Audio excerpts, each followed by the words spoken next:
एक ज़माने में एक जादुई सल्तनत में शहज़ादा लियू अपने मेहरबान दिल और बहादुरी के जज्बे के लिए जाना जाता था। एक दिन जादू के जंगल की तलाश के दौरान वो एक छुपी हुई ग्लैड से ठोकर खा गया और वहाँ एक आर्या नामी खूबसूरत परी से मिला। आर्या अपने खोए हुए परों को तलाश करने के लिए मिशन पर थी, जिसे एक शरारती चोर ने चोरी कर लिया था। प्रिंस लियू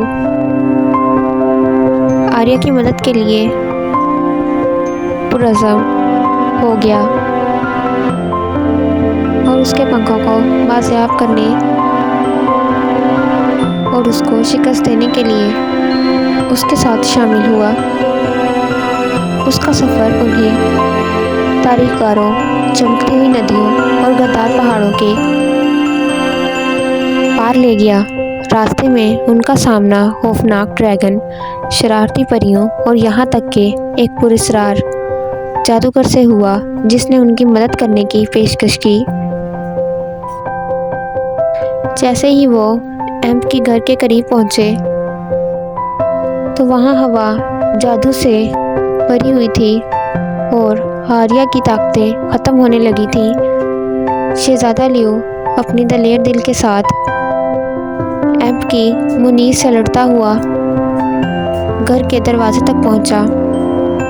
एक ज़बरदस्त झटके के साथ प्रिंस लियू ने एम्प के जादू को तोड़ दिया, आर्या के परों को बहाल किया और इसकी हकीकी ताकतों को खोल दिया।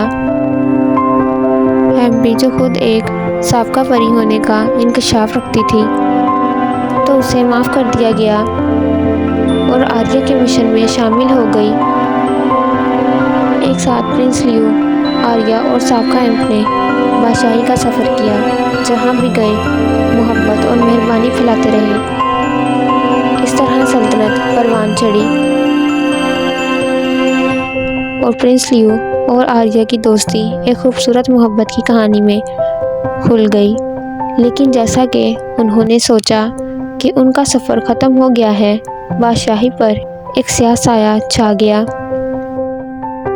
जो नफ़रत और गुस्से की वजह से एक ताकतवर जादूगरनी ने अपनी बनाई हुई हर चीज़ को तबाह करने की धमकी दी।